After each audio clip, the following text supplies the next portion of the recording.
श्री शिवाय नमस्तुभ्यम, हर हर महादेव, जय भोलेनाथ। स्वागत है आप सभी का आपके अपने चैनल शिव साधना मार्गदर्शन में।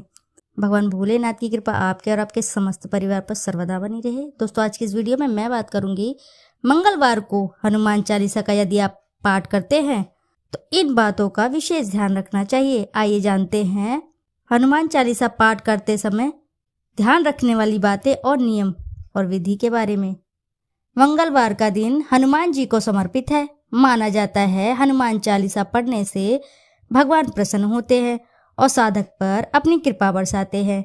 ऐसे में आइए जानते हैं हनुमान चालीसा का पाठ करते समय कुछ बातों का ध्यान रखना चाहिए। वे कौन कौन सी बातें हैं।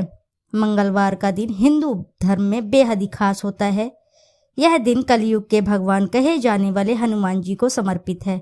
इस दिन बजरंगबली घर घर में पूजे जाते हैं। बजरंगबली को बल और बुद्धि का आशीर्वाद देने वाला देव बताया गया है।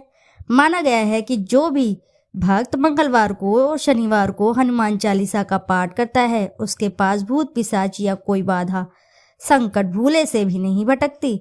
हनुमान जी जातक की हर संकट हर लेते हैं और उसे सफल होने में मदद करते हैं। लेकिन हनुमान चालीसा पढ़ने के कुछ नियम और कायदे होते हैं जो हर किसी को मालूम नहीं रहता है। आइए जानते हैं उन नियमों और कायदों के बारे में। सबसे पहले क्यों करना चाहिए पाठ, इस बारे में मैं बताती हूँ। मान्यता है कि अगर कोई साधक हर दिन या हर मंगलवार के दिन 3 पहर हनुमान चालीसा का पाठ करता है तो उस पर हनुमान जी की अपनी कृपा बरसाते हैं। इसी के साथ हनुमान जी जातक की हर दुख पीड़ा हर लेते हैं और साधक को शुभ फलों की प्राप्ति होती है। मंगलवार के अलावा शनिवार को भी हनुमान चालीसा का पाठ करना चाहिए। माना गया है कि इस दिन पाठ करने से शनि देव का प्रकोप भी कम हो जाता है। अगर साधक की कुंडली में शनि कमजोर हो तो उन्हें हनुमान चालीसा का पाठ जरूर करना चाहिए। सबसे पहली बात, यदि आपके हाथों में मंगल रेखा स्पष्ट नजर आ रही है तो निश्चित ही हनुमान जी की आप पर कृपा है। अब शर्त यह है कि आप बुराइयों से दूर रहेंगे तो लाभ अवश्य ही होगा। इसी के साथ है अगला, यदि कुंडली में मंगल मेष वृश्चिक या मकर राशि में है या सूर्य बुध एक ही जगह पर बैठे हैं या 10वें भाव में मंगल है तो माना जाता है कि यह मंगल नेक है। मंगल नेक का अर्थ है कि हनुमान जी की आप पर कृपा है। तीसरी बात, यदि आपका जिगर मजबूत है, ऊपर का होठ बड़ा और अच्छा है, रक्त एकदम शुद्ध है और आंखों की ज्योति सही है तो माना जाता है कि मंगल शुभ है। मंगल के शुभ होने के अर्थ की आप पर हनुमान जी की कृपा अवश्य ही बरस रही है। इसी के साथ है अगला, यदि आपको हनुमान जी या राम जी सपने में किसी प्रकार से दर्शन दे देते हैं तो समझो आप पर उनकी कृपा अवश्य ही बरस रही है। इसी के साथ है अगला, यदि आपके घर में रामायण पाठ होता रहता है या राम जप चलता रहता है या नियमित रूप से आप हनुमान चालीसा पढ़ते रहते हैं तो निश्चित ही आप पर हनुमान जी की कृपा है। हनुमान जी जिस पर भी प्रसन्न रहते हैं वह व्यक्ति भय मुक्त और निर्भीक जीवन जीता है। ऐसे जातक के जीवन में किसी भी प्रकार का संकट नहीं आता है।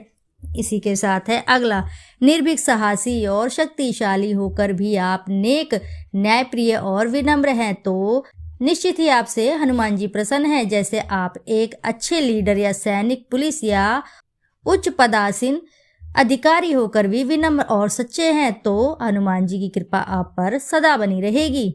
आइए जानते हैं कि हनुमान चालीसा का पाठ करने का नियम सही तरीका क्या है। हनुमान चालीसा पढ़ते समय साधक को अपने मन को शुद्ध रखना होगा।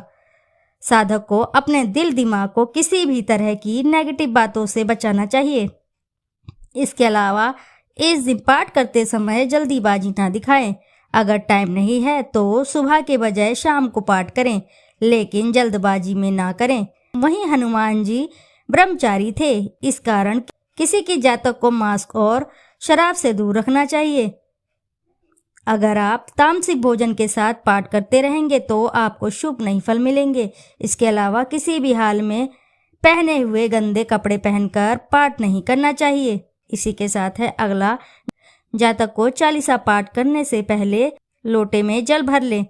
फिर लाल फूल हनुमान जी को चढ़ाएं। इसके बाद दीप जलाएं। फिर हनुमान चालीसा पढ़ें और पाठ पूरा करने के बाद बजरंगबली को गुड़ और चने का प्रसाद चढ़ाएं।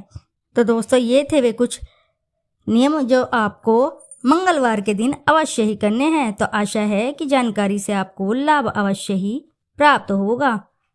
यदि जानकारी आपको अच्छी लगती है तो वीडियो ज़रूर लाइक करें, साथ ही चैनल को सब्सक्राइब करें और एक बार अपनी सच्ची श्रद्धा से कमेंट बॉक्स में ज़रूर लिख दें। हर हर महादेव, जय भोलेनाथ।